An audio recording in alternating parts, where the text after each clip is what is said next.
quedado en el abordaje de historia clínica, donde veíamos que la podíamos estructurar, ¿no es cierto?, a la historia clínica en 7 secciones, de las cuales una sección la realizamos, ¿no?, mediante la exploración física, la última, y las 6 primeras las desarrollábamos, ¿no es cierto?, hablando. Motivo por el cual la primera parte de la historia clínica la vamos desarrollando en base a la información que el paciente nos da. ¿Eso qué obliga? Tenemos que dedicarle tiempo, ¿cierto?, a poder hablar y poder recabar la información de manera completa, ¿cierto? Y esta forma nos va a permitir tener la información necesaria y así poder estructurar también los posibles diagnósticos, ¿ya? Entonces, decíamos, vamos a empezar la historia clínica anotando la fecha y la hora. Por el tema de la cronología, ¿cierto? ¿Ustedes se acuerdan? Dijimos, tiene que haber cronología en lo que es el proceso de atención, ¿no?, de la paciente.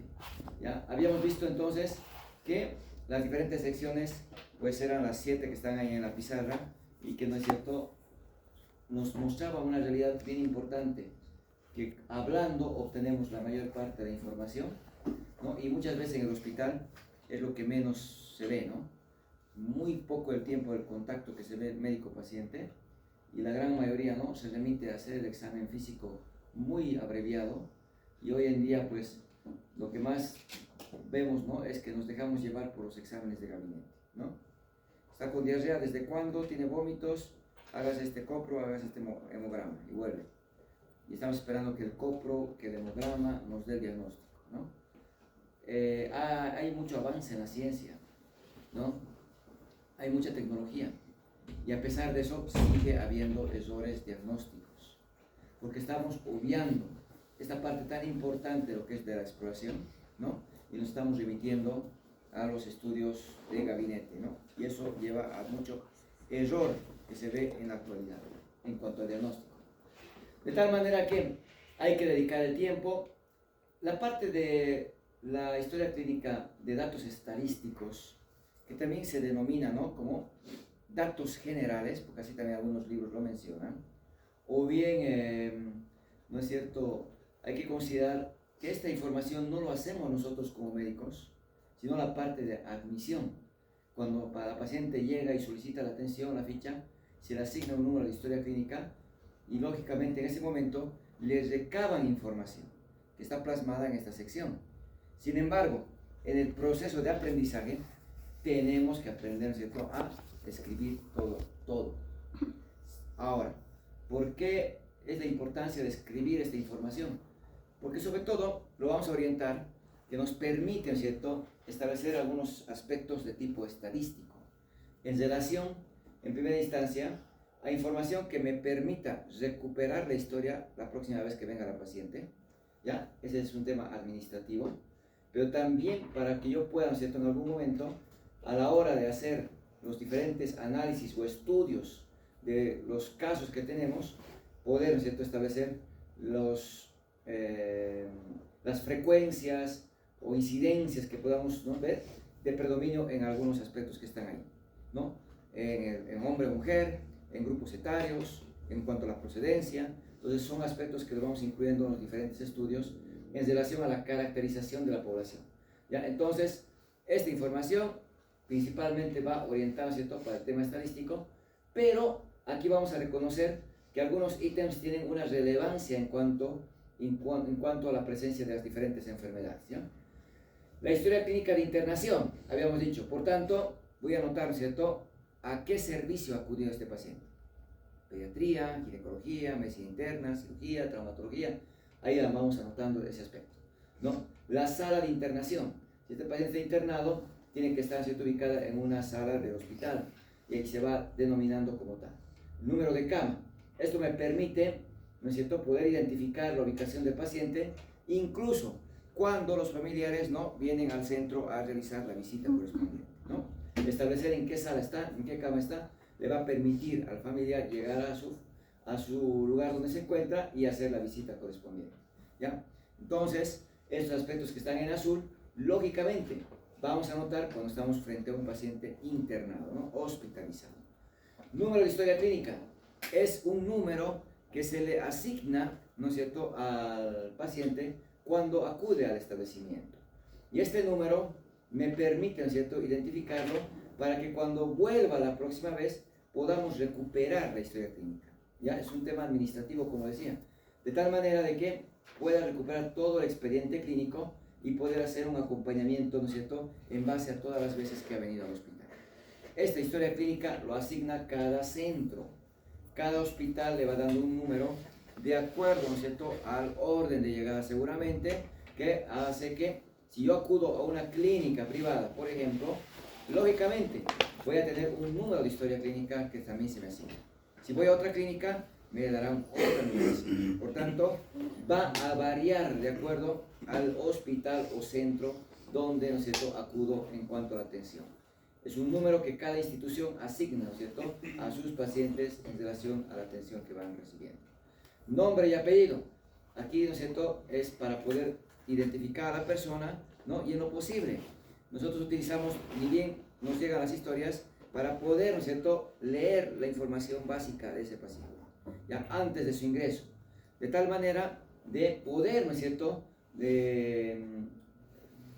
dirigirnos o hablar con él, ¿no?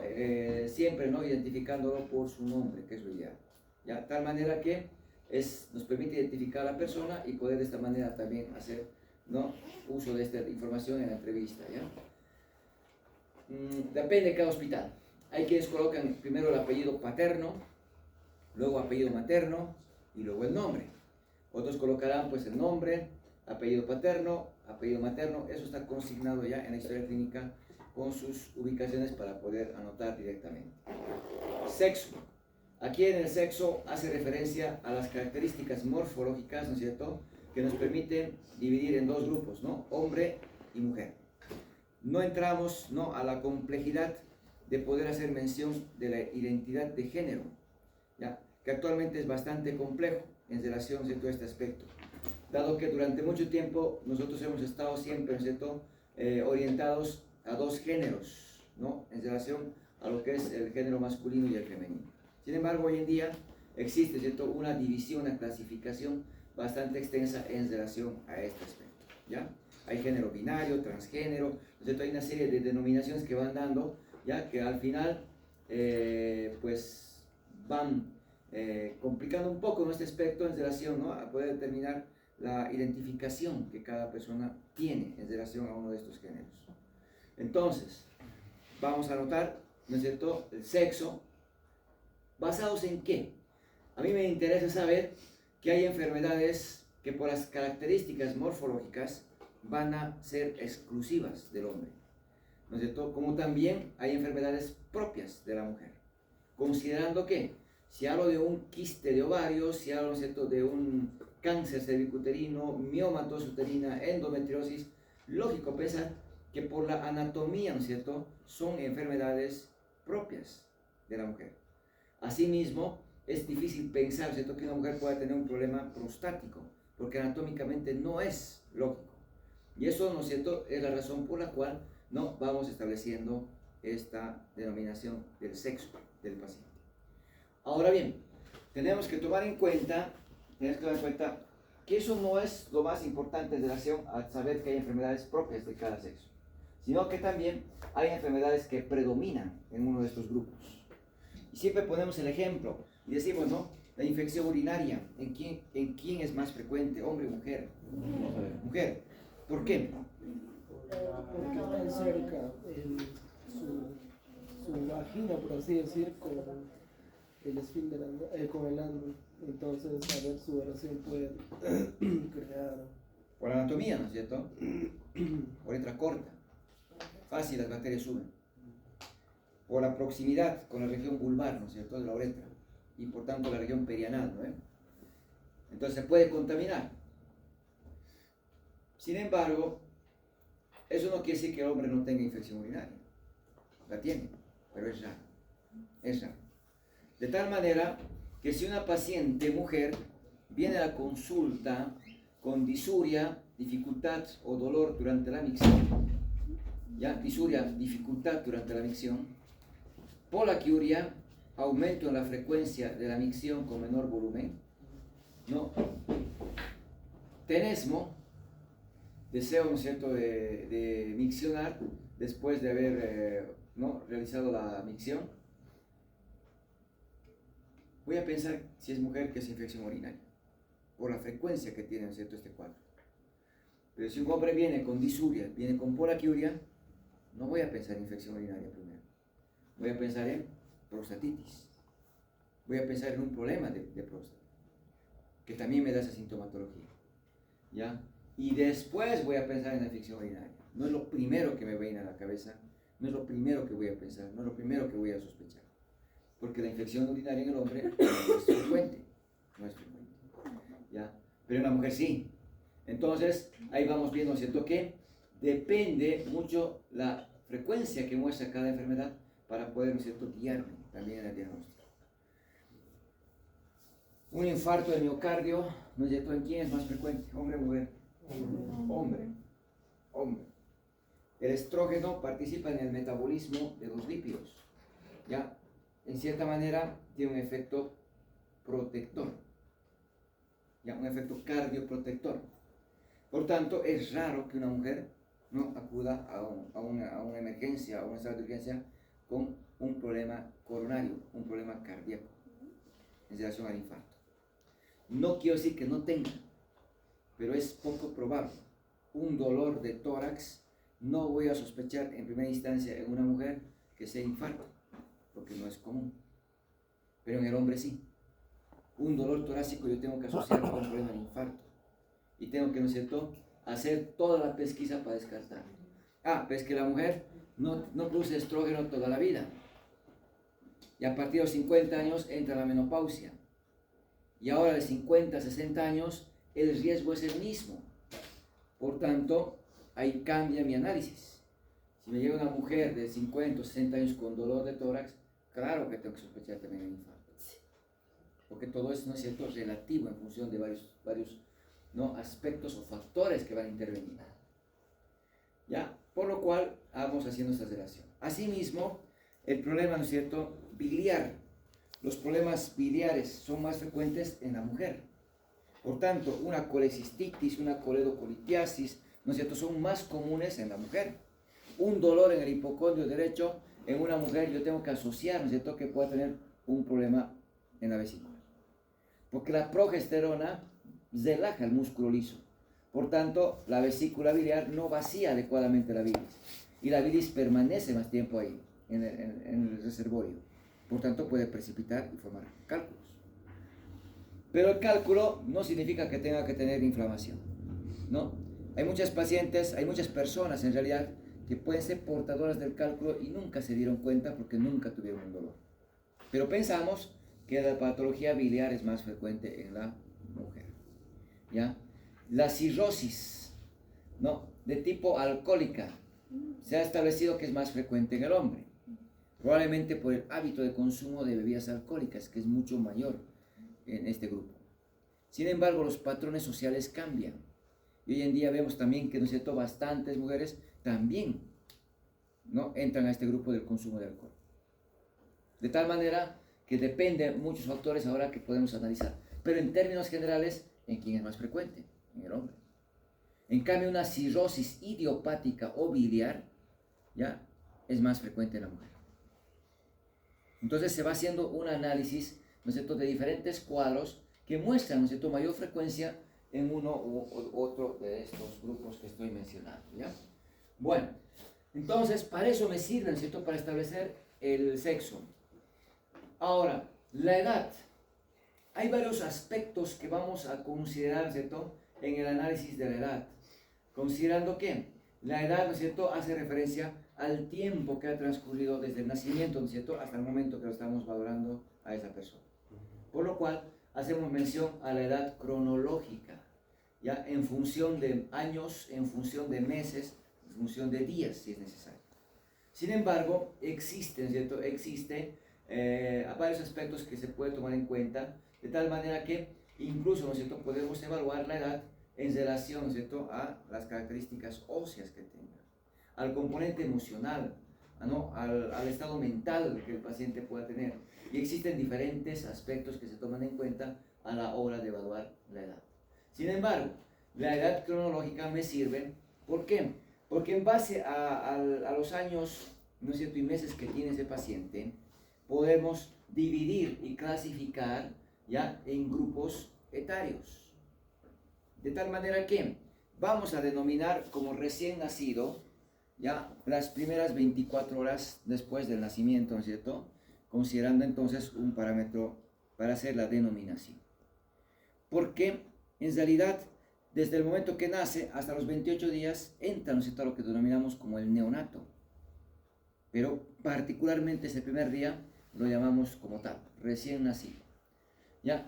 Entonces, esta denominación, ¿no es cierto?, de neonato, la vamos a utilizar hasta los 28 días. Porque después ingresa, ¿no es cierto?, la denominación del lactante menor, que va a ir entonces ¿de dónde? Desde el día 29 hasta antes de cumplir un año. ¿Y qué es antes de cumplir un año? Hasta los 11 meses con 29 días. Porque cuando cumpla un año lo vamos a llamar lactante mayor. ¿Y hasta dónde se va a extender esto? Hasta antes de 2 años. Hasta un año, 11 meses y 29 días. De tal manera, ¿cierto?, que así vamos subdividiendo. Luego entramos, ¿no es cierto?, a la edad preescolar, que se va a extender justamente, ¿no?, desde los 2 años hasta antes de cumplir los 6, 5 años, 11 meses. Porque a los 6 años hasta 12 entra la etapa escolar. Y luego entramos ¿a qué? A la adolescencia. Extendiéndose la adolescencia hasta los 18 años. Aunque actualmente ya se está hablando de extenderlo hasta los 19 incluso. Pero ¿por qué dividimos de esta manera? Porque en base a esta división, si la mamá me trae un neonato de 3 días o 5 días, ya tengo que pensar por qué me está trayendo un niño tan pequeño a la consulta, ¿no es cierto? ¿Y qué enfermedades yo puedo encontrar en esta edad tan temprana? ¿Será que es un cáncer? Muy difícil, ¿no? Hipertensión, diabetes, poco probable. Y ahí vengo que ver que hay enfermedades que predominan en el grupo etario, ¿ya? De tal manera entonces que un neonato, ¿qué enfermedades tendrá? Enfermedades congénitas, es decir, que ha adquirido en el útero, ¿ya? Por tanto, puede ser que tenga alguna malformación menor que no lo han diagnosticado cuando nació. ¿Qué tal si es un niño con una cardiopatía congénita y que no le detectaron en su estancia hospitalaria? Porque hay pacientes que tienen sus partos, ¿no es cierto?, y le damos de alta incluso 6 o 12 horas, porque tengo una demanda y necesito un cierto espacio para seguir atendiendo. Y si está estable la mamá y el niño, pues se los mandamos. Cuando en realidad debería quedarse 24 horas como mínimo. Y en el hospital sí les dejamos 24 horas. Y las cesáreas se quedan 3 días. Porque necesitamos estar seguros de que no tenga ninguna alteración. Si la mamá tuvo, ¿no es cierto?, algún problema en el embarazo, imagínense que tuvo alguna infección, esa infección puede repercutir en el niño, ¿no es cierto? Puede repercutir en el niño. Y eso es lo que llamamos lo congénito, lo que adquiere durante el embarazo. Una consulta muy frecuente que se ve en esta etapa es cuando la mamá le trae al niño amarillo, ¿no es cierto?, ictérico. Es muy común ver el síndrome ictérico, o lo que se denominaría la ictericia neonatal en este caso. Y ahí viene la duda, ¿no es cierto?, ¿por qué está ictérico? Y ahí se va valorando, ¿no es cierto?, la ictericia fisiológica y hay una ictericia patológica. Hasta la lactancia está involucrada en la ictericia. Hasta el consumo de medicamentos, porque si utilizamos oxitocina, nitrofurantoína, medicamentos que en el embarazo que no le hacen daño a la mamá, pero sí pueden provocar ictericia en el niño. ¿Ya? Deficiencias que puede haber, síndrome de Gilbert, por ejemplo, que no puede conjugar la bilirrubina. Y la voy a detectar aquí, cuando me la traen. Por tanto, cuando traen al niño, ¿no es cierto?, yo voy pensando, ¿qué tendrá? ¿No es cierto? ¿Qué tendrá? Pero aquí yo digo, es algo congénito, algo que adquirió en el embarazo. Y empiezo a revisar toda la historia en relación a ese embarazo. Lógicamente, los niños pequeños, vamos a asociar que lo más común son las iras y las edas. Son los principales motivos de consulta. o tiene una enfermedad diarreica aguda o tiene una infección respiratoria aguda. Es lo que más se ve. Y sobre todo es mucho mayor aquí en la etapa, ¿no es cierto?, preescolar, ¿ya?, o escolar. Porque aquí van, ¿no es cierto?, a las guarderías, porque aquí van, ¿no?, a los iniciales, aquí van al colegio. Basta que un niño esté enfermo, todos se enferman. Y eso hace que un niño pues viene varias veces al hospital, ¿no es cierto?, con cuadros diarreicos o con cuadros respiratorios. Pues es lo más común. Si me llega un adolescente, ¿en qué voy a pensar? ¿En cuál? En enfermedades sexuales. ITS puede ser, ¿no? Claro. Puede ser mayor frecuencia, aquí necesito justamente las infecciones de transmisión sexual. Las tengo que asociar. Tal vez problemas, ¿no es cierto?, de orden psicológico también, por adaptación que, ¿no es cierto?, puede estar teniendo el adolescente a su nuevo, ¿no?, entorno y a su rol, ¿no? Pero si llega un adulto mayor, ¿ya qué llamo adulto mayor? Cuando tiene más de 60 años, de 60 a más, ¿ya? Es un adulto mayor. ¿Qué tengo que pensar? Enfermedades crónicas, enfermedades degenerativas. O tiene artritis, o tiene artrosis, o tiene, ¿cierto?, diabetes, o tiene hipertensión, o tiene, claro, cáncer, ¿por qué no? Voy pensando en lo crónico, en lo degenerativo. ¿El niño tendrá cáncer? Puede haber cáncer, hay cáncer en el niño. Es más, en el pediátrico han habido un pabellón completo para manejar el cáncer en pediatría. Hoy en día realmente lo que nos preocupa bastante son, ¿no?, el aumento de casos de neoplasias, de cánceres. Y hacemos un análisis, ¿no? La gran mayoría dice, a ver si alguien tiene algún familiar o alguien tiene, ¿no?, algún conocido que ha tenido un cáncer. Y sí, realmente ya sorprende, ¿cierto?, por muchos aspectos que están influyendo en los diferentes, ¿no?, cánceres que se están manifestando en mayor frecuencia en nuestra población. Entonces puede haber, claro que puede haber, pero no es lo común, no es lo frecuente, ¿ya? Y eso hace que el grupo etario también me va a ayudar, ¿cierto?, a poder guiar qué enfermedad puede estar usando mi paciente, ¿ya? El neonato entonces puede tener problemas de tipo congénito, ¿cierto? Puede acudir por trastornos digestivos, espasmos de glotis, el preescolar por enfermedades infectocontagiosas, las IRAS, las SERAS he mencionado. Aquí están las enfermedades eruptivas, ¿no es cierto? Ahí está el sarampión, por ejemplo. Ahí está el sarampión, ¿no? De tal manera de que hay enfermedades que son más frecuentes. Por ejemplo, el problema de las apendicitis. ¿En quiénes son frecuentes los problemas de apendicitis? Niños, adolescentes. No es común que un adulto tenga, ¿cierto?, un cuadro de apendicitis. No es común. Pues que conocemos a alguien que ha tenido apendicitis, sí. Yo conozco personas que a los 40 años han tenido y han sido operados de apendicitis. No quiere decir que no haya en el adulto. Pero ¿en cuál es más común? En ellos. Porque la hiperplasia del tejido linfoideo puede provocar obstrucción del apéndice. Porque hay muchas causas para la apendicitis. Y la principal es siempre pensar la obstrucción del apéndice. Y el tejido linfoideo, ¿no es cierto?, está a nivel justamente del ilion terminal y a nivel del apéndice también. Por tanto, puede en algún momento ser un causal. Los coprolitos, los parásitos, hay muchos factores que pueden provocar obstrucción. Pero en estadística se ve con más frecuencia hasta la adolescencia, ¿no es cierto?, este cuadro, ¿ya? Sarampión. Nosotros siempre preguntamos, ¿se enfermó de sarampión? ¿A qué edad? ¿Cómo ha evolucionado? Pensamos, ¿cierto?, que esta es la edad de mayor riesgo. Pero no todos se han enfermado de sarampión. Siempre habrá alguien que no lo ha hecho, ¿no? O rubiola, o varicela. La varicela. Y ahí va, ¿no es cierto? Si no me enfermé de niño, existe posibilidad que sí lo haga de adulto. Y en el adulto tiene peor pronóstico, porque se complica, ¿no es cierto? Se complica. Razón por la cual, cuando un niño se enferma de varicela, ¿no?, es pues un aspecto que siempre hay que registrar en la historia clínica, como un dato importante, ¿no es cierto?, que ya tuvo esa infección. Y de adulto, si tiene una erupción cutánea, no voy a pensar en la varicela, voy a buscar otras causas, ¿no? Y bueno, lo mismo aquí está lo que decía, problemas cardíacos, crónicos, degenerativos, ¿no? Y bueno, entonces depende mucho del grupo etario para que yo pueda orientar que hay enfermedades que son más frecuentes, ¿ya? Edad. Fecha de nacimiento. La fecha de nacimiento la registramos en la historia clínica con la finalidad, ¿no es cierto?, de poder calcular la edad del paciente, ¿no? Nos ayuda a calcular. Sin embargo, en nuestro país nos ayuda también a establecer el número de seguro, ¿ya? El número de seguro. Esto lo vamos a ver al final. Por tanto, a partir de la fecha vamos a hacer el cálculo, ¿no?, de un código, ¿ya? De un código que me permite dar el número del asegurado. Grado de instrucción, ¿no?, o escolaridad.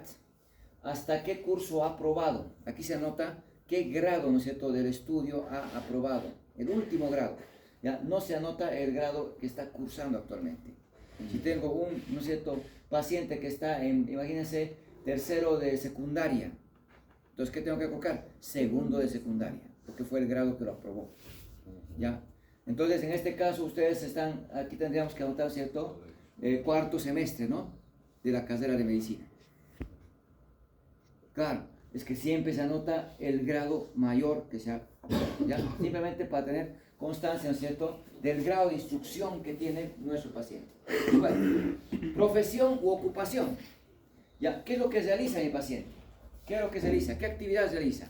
Entonces, en ocupación, que es lo que mayormente colocamos, hay que considerar este aspecto, ¿no? Labores de casa, es una ocupación, ¿no? Profesor, ocupación, ¿no? Médico, ocupación. ¿Y para qué me sirve este dato? Porque hay enfermedades que son predispuestas por la ocupación que realiza, ¿no?, nuestro paciente. Para decir, el médico, ¿qué riesgos le somete nuestra profesión? Enfermedades virales. Ya, las infecciones. Porque si yo atiendo, ¿cierto?, a un paciente enfermo, me expongo a que me contagie o me transmita su enfermedad, ¿no es cierto? Y esos aspectos siempre lo vemos como ejemplo cuando se presentan, ¿no?, los diferentes brotes o epidemias que nos ha tocado vivir. Claro, en la época del COVID, cuando la gente moría por COVID, ¿no es cierto?, ¿quiénes eran los más expuestos justamente a esta enfermedad? Los médicos. Y se enfermaron. Y varios se enfermaron. Y las enfermeras, es decir, el personal de salud, ¿no es cierto? Y en esta época empezaron a morir, ¿no? En 2019, en diciembre 2020, empezaron a morir colegas nuestros, profesores nuestros, internos, residentes. No solamente, ¿no es cierto?, mueren los médicos ya formados. No es el tema de la profesión como tal, es la exposición que tenemos. Y en Bolivia ha muerto mucho médico, demasiado médico. ¿Por qué? Y ahí llama la atención. ¿Por qué? Yo he estado hasta las 5 horas sin enfermar, por ejemplo, en la época del COVID, y en la quinta hora recién enfermé. Y yo veía cómo mis compañeros se baja, y era increíble cómo caían mis colegas. Y ahí entra por qué algunos no enfermaban y otros sí. ¿Su sistema inmune será? Puede ser. Porque no nos protegemos, porque no nos cuidamos. Ese es el problema. Al siguiente semestre van al hospital. Y estoy seguro que cuando los vea ahí en el hospital en algún momento, pues los voy a ver, ¿no es cierto?, sin barbijos, sin lavarse las manos, sin usar guantes, porque eso se vuelve rutina. Porque ve hábitos, uno va copiando y se deja absorber. No estamos yendo de paseo al hospital. El hospital no es un lugar seguro, es un lugar de riesgo, donde puedes enfermarte y morir, y eso tengo que asociarlo. El 2009, cuando fui a trabajar al trópico, había un brote de dengue y los médicos se enfermaron, terminaban en terapia y varios murieron. El tema de la influenza, el H1N1, igualito, empezaron a morir. En el COVID, ni hablar. A pesar de la cuarentena y todo eso, igual, murieron varios colegas. Siempre va a haber brotes, siempre va a haber riesgos. Hay colegas que están con VIH, claro, es que se accidentaron, se puncionaron, se expusieron a fluidos, porque no se cuidaron. Mucho cuidado con esto. Las infecciones siempre nos van a, ¿no es cierto?, ser un riesgo. Probablemente, muy particularmente, hay otros riesgos asociados también a lo que realizamos, ¿no? El cirujano. Un cirujano está todo el tiempo parado. Y hay cirujanos que operan desde que ingresa al turno 8 de la mañana, quirófano, tras quirófano, hasta las 20:00. 12 horas que opera, con un break de 15 o media hora, tal vez a mediodía, para comer algo, por la demanda que tiene. ¿Qué riesgo le somete estar así todo el tiempo parado? Varices, insuficiencia venosa superficial. ¿Y las varices a qué me predisponen? Trombos.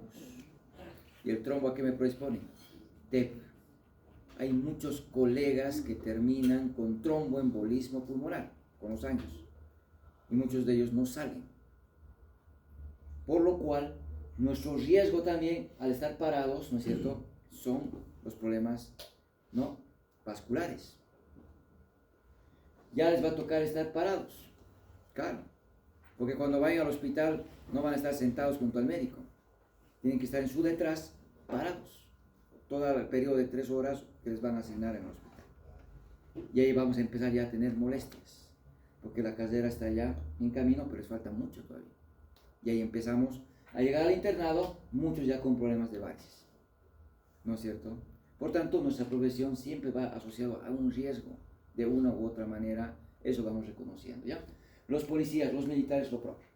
Es que ellos marchan, el militar no marcha todo el tiempo. Gran parte de su tiempo están parados, igual. Gran tiempo están parados. Por tanto, ellos también tienen problemas de este tipo, ¿ya? Insuficiencia venosa periférica. Ahora, las pacientes que trabajan, ¿no es cierto?, con costura, que trabajan, ¿no?, con vidrierías, altas temperaturas, van a tener problemas visuales. El paciente que está todo el tiempo sentado, los que manejan taxi, por ejemplo, problemas anorrectales, problemas de hemorroides, ¿ya? Entonces, eso vamos viendo que van asociando a factores. El minero va inhalando metales, va inhalando, ¿no es cierto?, polvos que le van a provocar problemas en sus pulmones, las neumoconiosis. Ahí está la asbestosis, la silicosis, dependiendo que va inhalando. Por tanto, los problemas pulmonares aquí radican, ¿no es cierto? Aquí radican. Por tanto, es importante. Ahora, quien tiene criaderos de aves, al cuidar las aves, las heces que se van produciendo, que se resecan, se vuelve polvo y nada. Y tienen la citacosis, tienen problemas pulmonares a raíz, ¿no es cierto?, de la labor que van realizando. Entonces, esto me hace, ¿no es cierto?, que hay que pensar que la profesión te somete a una determinada, ¿no es cierto?, patología, ¿ya? Patología. Ahora, hay personas que pueden tener una profesión actual y haber tenido una profesión anterior, ¿no es cierto? Este minero que trabajó en su juventud, ¿no es cierto?, en las minas, se delocalizó, se vino aquí a Cochabamba, ¿no? Se compró su taxi, su casa, y ahora se dedica a manejar su movilidad, y ahí se gana.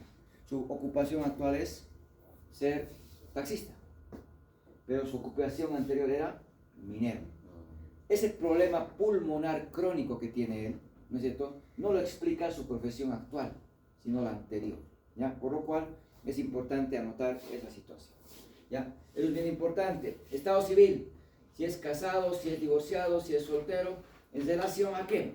Cuando hablamos del matrimonio, consideramos que la pareja, ¿no es cierto?, se expone también a riesgos, ¿no es cierto?, el contagio marital, ¿ya? Y eso va en relación entonces que si la esposa tiene un cuadro respiratorio, el esposo también, ¿no es cierto?, el esposo también.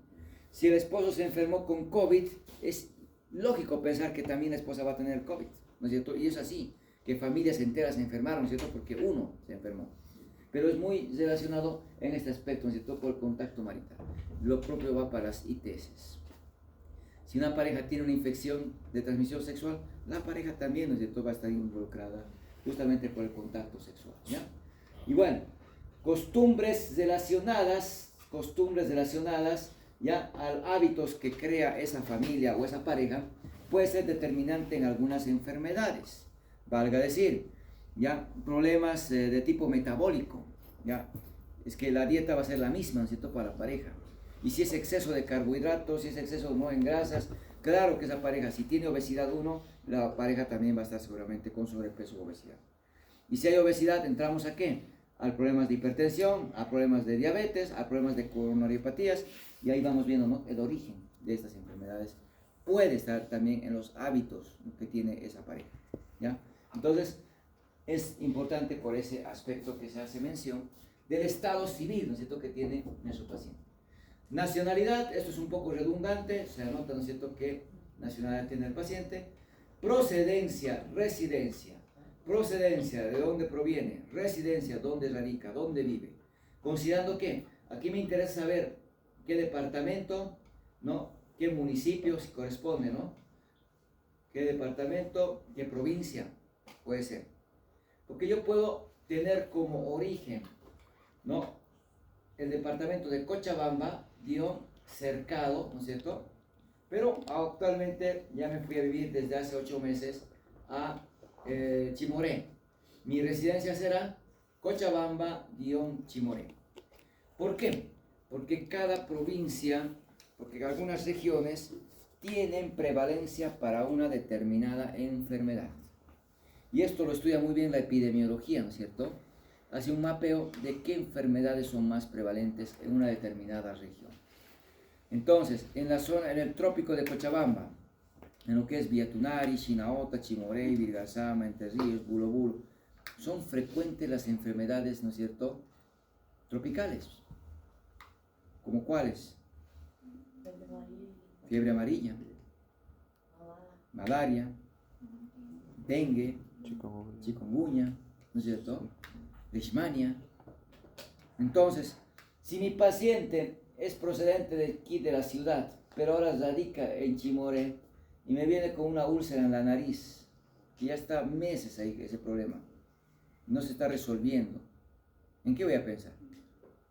Leishmania, ¿no es cierto? Y tengo que hacer mi diagnóstico diferencial con leishmania. Me llega un paciente de Chimoré, que radica en Chimoré, que está con fiebre, ¿ya? Fiebre. ¿En qué tengo que pensar? En todo lo que me han dicho. Malaria, chikungunya, dengue, ¿no? Pero si mi paciente es de residencia cercado, de aquí de la ciudad, su procedencia es cercado, nació aquí, está con fiebre, voy a pensar en malaria, voy a pensar en chikungunya, voy a pensar en otras causas, ¿no es cierto? Tendrá fiebre tifoidea, tendrá neumonía, tendrá ictus, voy pensando en otras causas.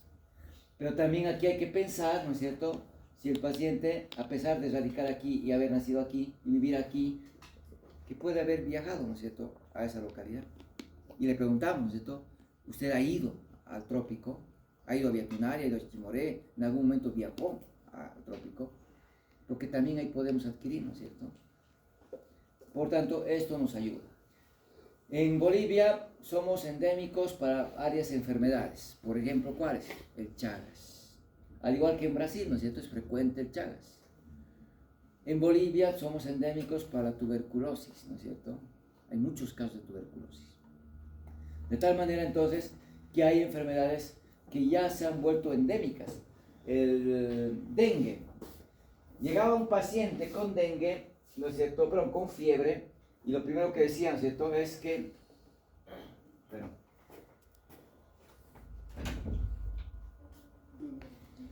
Entonces les decía, hay enfermedades que son prevalentes. Por ejemplo, cuando venía una paciente con fiebre de Chimoré o de Viatunari, pensábamos siempre en dengue como una posibilidad, ¿no? Pero si venía aquí de la ciudad, del cercado, pensar en dengue no era lógico. Es decir, dengue no hay aquí. Pero cambia, ¿no? Cambia las condiciones, el mismo mosquito, ¿no?, el Aedes se adapta y ahora tenemos dengue en nuestra ciudad, ¿no? Entonces hay mucho dengue ya citadino, como lo llamamos actualmente, ¿ya? Pero no es en toda Cochabamba, ¿no es cierto? Hay áreas, hay lugares donde se va identificando, ¿no? Cuando empezó los casos de dengue local, ¿no?, encontrabas, por ejemplo, alrededor de la laguna, por ejemplo, Alalay, encontrábamos camino a la caja, ¿no? Todo eso lo que es al kilómetro 5, 6, camino a Quillacoyo, que había muchos casos de dengue. Entonces había criaderos seguramente que hacían, ¿no es cierto?, porque el mosquito ahí se estaba reproduciendo en mayor cantidad. De todas maneras, entonces los cuadros pueden cambiar en cuanto también, ¿cierto?, a situaciones que se van presentando, como en este caso, ¿no? El mosquito se va adaptando a un nuevo hábitat, ¿no? Y ahora hay dengue citadino, ¿ya? Hay muchos casos de dengue local. Y bueno, entonces, eso es bien importante saber, ¿no es cierto? Por ejemplo, cuando estaba yo allá en el trópico trabajando, llegaban pacientes de Viatunari, ¿ya? Y había una localidad que se llamaba Cristal Mayo. Nosotros veíamos Cristal Mayo y decíamos malaria, porque habíamos visto un montón de pacientes que venían con fiebre, con malestar, y cuando hacíamos todos los exámenes terminábamos encontrando malaria. Entonces, dentro de una misma población, ¿no? Hay localidades que tienen más prevalencia incluso, ¿ya? Entonces nosotros ya veíamos qué localidades tenían más cuadros de una determinada enfermedad y veíamos, ¿no? Donde yo trabajaba en Iguoro, por ejemplo, no había ni un caso de dengue reportado y estaba en el trópico. O sea, no quiere decir que todos los pacientes que están viviendo en el trópico tengan ese riesgo, ¿no? Depende del mismo lugar, ¿ya? Y decíamos, pero ¿cómo es lógico que en Iguoro no haya ningún caso de malaria, no haya ningún caso de dengue? Y no había. Yo he estado 7 años trabajando ahí y ni un caso propio del lugar. Entonces hay un mapeo que se hace para ver esto. Para eso me sirve la procedencia, para eso me sirve la residencia, para ver qué enfermedades son más prevalentes. La raza blanca, raza negra, raza asiática, bueno, vamos a ir con mestizos, nosotros somos mestizos, ¿no es cierto? Se ha tratado de hacernos creer que todos somos indígenas, ¿no es cierto? Pero en realidad ese aspecto va en función de ¿qué? No de la discriminación como nuestro país se ha ido orientando durante mucho tiempo. Porque la raza ha sido un motivo para decir discriminación. Y toda discriminación para poner freno o poner, ¿no es cierto?, procesos cuando uno lo quiere hacer. En realidad la raza es relacionada ¿a qué? A riesgos. Hay enfermedades que son más frecuentes en una determinada raza, ¿ya? Y eso hace que tengamos, ¿no es cierto?, que considerar algunos cuadros para poderlos analizar. Religión. La religión me va a ayudar, ¿no es cierto?, a considerar que algunos aspectos nos pueden, ¿no?, afectar en cuanto a la atención. Siempre ponemos el ejemplo de los testigos de Jehová. Que lógicamente, si yo veo aquí testigos de Jehová, ¿no?, yo me tengo que hacer la idea de que la transfusión de sangre, ¿no es cierto?, es prohibido, ¿no?, para ellos. Y tengo que respetar su creencia, ¿ya? No puedo forzar, no puedo obligarle. Ya me obliga a ¿qué? A buscar la manera de entrevistarle y hablarle si requiere la sangre, sabiendo que él seguramente va a decir que no. Pero tengo la obligación de orientarle, que necesita sangre y que requiere transfusión probablemente, ¿no? Clase socioeconómica, clase baja, clase media, clase alta, esto clasifica trabajo social. Visita la casa de la familia, ve cuánto tiene el ingreso, cuánto gasta, tiene servicios básicos, valora todo y nos da una clasificación. Esto era muy importante antes en el sentido de que condonaban pues cuentas, condonaban, ¿no?, montos asignados a la atención. Cuando no teníamos el SUS, porque solo teníamos el Seguro Básico de Salud primero, evolucionó al SUMI, el SUMI era atención, ¿no es cierto?, a la madre y al niño, pero el resto de la población no tenía seguro. Se internaban pacientes, no tenían recursos, no le daban de alta, se quedaba un día más, otro día más, y había personas que vivían meses en el hospital. Y decían, no es lógico, no se va porque debe, y le siguen dejando en el hospital y sigue sumando más deuda. No era lógico. Pero ahí iba trabajo social y hacía un análisis de su condición, lo clasificaba y en base a eso les condonaban incluso la cuenta, ¿ya? Entonces eso era muy importante en ese aspecto. Grupo sanguíneo no es un dato, ¿no?, que se ponga en todas las historias, pero si se la registra, siempre en base a un documento oficial o frente a un laboratorio. No es al solo decir, ¿qué grupo de sangre tienes? O positivo. No te creo. No te creo. Porque si te creo y te transfundo, ¿no es cierto?, un grupo de sangre sin hacer la pesquisa o la tipificación, ¿no?, claro que puede haber problemas. Y aquí hay pacientes que incluso con laboratorios nos llegan y me dicen, doctor, me he hecho un examen en tal laboratorio y me he dicho que tengo grupo O negativo. Pero yo me he hecho en tal clínica y ahora me resulta, doctor, que me ha salido O positivo. Y hay pacientes que vienen con 2 laboratorios. Y lo hacemos en el laboratorio y aunque no crean, ¿no es cierto?, nos sale evidentemente pues hasta un grupo, en alguna vez nos ha tocado hasta el grupo A positivo. ¿Y ahora qué pasó? Tanta discrepancia, ¿no es cierto? Y nos crean conflictos, ese tipo de situaciones.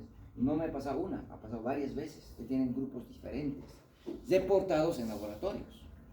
Entonces ahí va el tema, ¿cierto? Que por error o por descuido, ¿no?, ha habido errores de transcripción y se equivocaron. Y no era de su reporte. Pero pasa. A pesar de eso, es la evidencia que yo tengo, ¿cierto? El papel. Grupo sanguíneo. Ya, lo anotamos, de preferencia siempre en base a un examen, ¿no?, de laboratorio. A ver, segunda sección. ¿Puede haber más? Claro que puede haber más. Hoy en día están colocando correo electrónico, están colocando, ¿no? Ahí falta teléfono, ¿no?, de referencia. ¿Qué va a pasar con el diapositivo? Teléfono, aquí me voy a comunicar. Teléfono en caso de emergencia. a quién le voy a llamar en caso necesario, ¿no es cierto? Porque si el paciente llega inconsciente, no le puedo llamar a él, necesito que venga un familiar. Entonces necesito teléfono de emergencia para poder acudir, ¿no?, al llamado. Voy a ver si hay cruzar alguna diapositiva o borrar alguna, ¿ya? Bueno, ¿puede haber más información? Puede haber. Segunda sección. Fuente de la historia y confianza que merece la misma. ¿De quién estoy obteniendo la información? Y si la información es confiable. ¿De quién obtenemos generalmente? Paciente. Propio paciente que merece confianza. ¿En qué va a depender la confianza? En base a la coherencia de la información que me está brindando. Que no haya contradicciones en el relato que estoy recibiendo. Porque si hay contradicciones, ya sé que esa información no es real. Y no voy a confiar en este paciente. Si el paciente está en estado de ebriedad, ¿va a ser confiable? Si está bajo la influencia del consumo de drogas, no va a ser confiable. Si tiene un problema psiquiátrico, no va a ser confiable. Si tiene algún problema de deterioro mental, no va a ser confiable. La mayoría de las veces obtenemos la información del propio paciente. La mayoría, la fuente es confiable. Pero puede haber casos que la confianza, ¿no es cierto?, la vamos a poner en cuestionamiento frente a los hechos que mencionamos o situaciones que mencionamos. ¿Ya? Eso es bien importante. No siempre es el paciente la fuente de la historia. En el niño, ¿quién va a ser la fuente? La mamá. Puede ser el papá o papá. La confianza dependerá. ¿Cuál generalmente? Digo generalmente porque nada es absoluto, ¿no? Generalmente, ¿cuál tiene más confianza? ¿El papá o la mamá? La mamá. Porque la mamá está todo el tiempo con el niño. Sabe cuántas veces come al día. Sabe cómo le prepara su alimento, ¿cierto? Sabe más.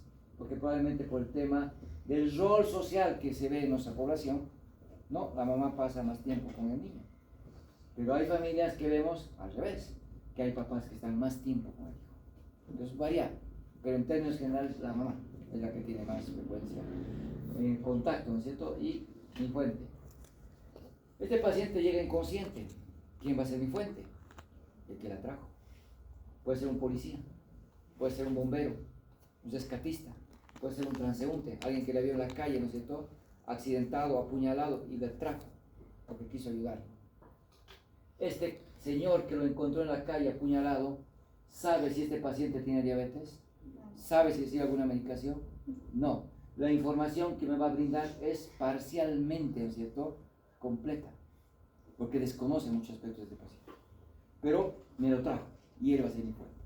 De tal manera que ahí vamos planteando, ¿no es cierto?, que la fuente puede ser diferentes personas.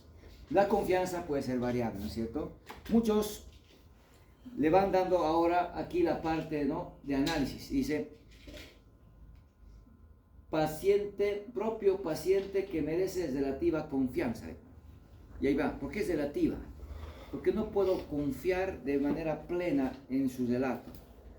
Porque es la primera vez que estoy entrevistando y es difícil que alguien confíe de manera plena, ¿no es cierto?, en un primer contacto, en una primera entrevista. Es un argumento. Otra posición es, o es blanco o es negro, o confío o no confío. El relativo es a medias, y no es así. Pues hay posturas que te van a decir, ¿no es cierto?, me vas a colocar pues que mereces o que no mereces. Porque eso de relativo me dice que a veces sí o cual no, no es lo recomendable. Pero son percepciones simplemente, ¿no es cierto?, que vamos a darle a esta sección. Lo que me interesa es quién me da la información y si encuentro alguna situación que me haga dudar, ¿no es cierto?, de la información recibida y le pongo la confianza en base a la apreciación que tengo. Pero hasta aquí no es difícil. ¿Cómo se llama? ¿Cuántos años tiene? ¿Dónde nació? ¿Dónde vive? ¿No es cierto? ¿Cuál es su dirección? ¿Dónde es su casa? No es difícil obtener la información. Por lo cual se recomienda llenar esta sección al final de la historia. Cuando hago toda la anamnesis, cuando hago todo el examen físico, ahí hago un contraste. Y digo, sí, no hay contradicciones, sí parece real todo lo que me está diciendo. Y ahí poner la confianza, ¿ya? Esa es la recomendación, hacerlo al final, aunque esté escrito en la segunda sección. Motivo de consulta. Con esto vamos a acabar. Aquí es una sección que anotamos el síntoma o el signo que ha motivado, que ha provocado que el paciente venga a la consulta, ¿ya?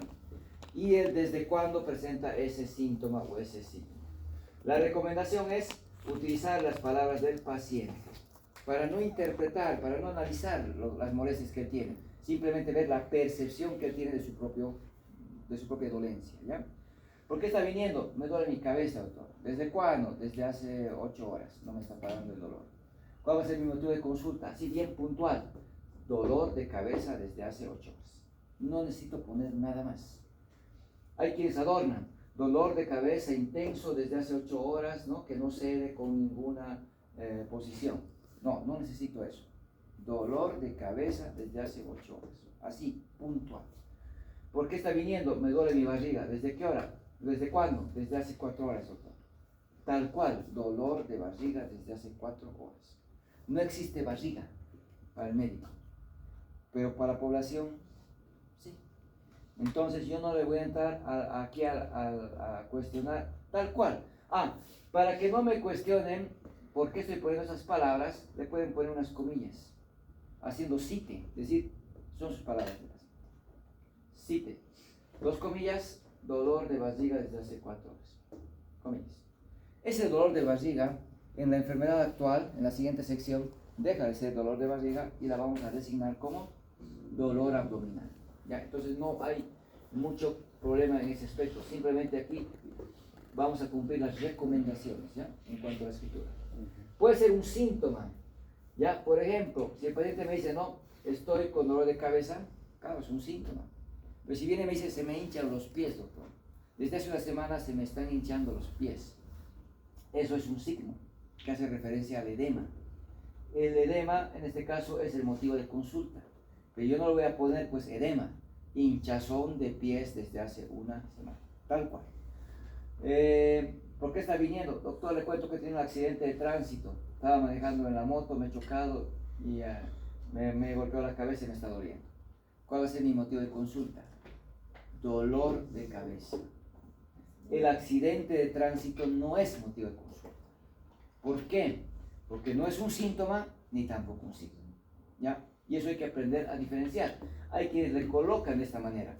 Control prenatal le ponen motivo de consulta.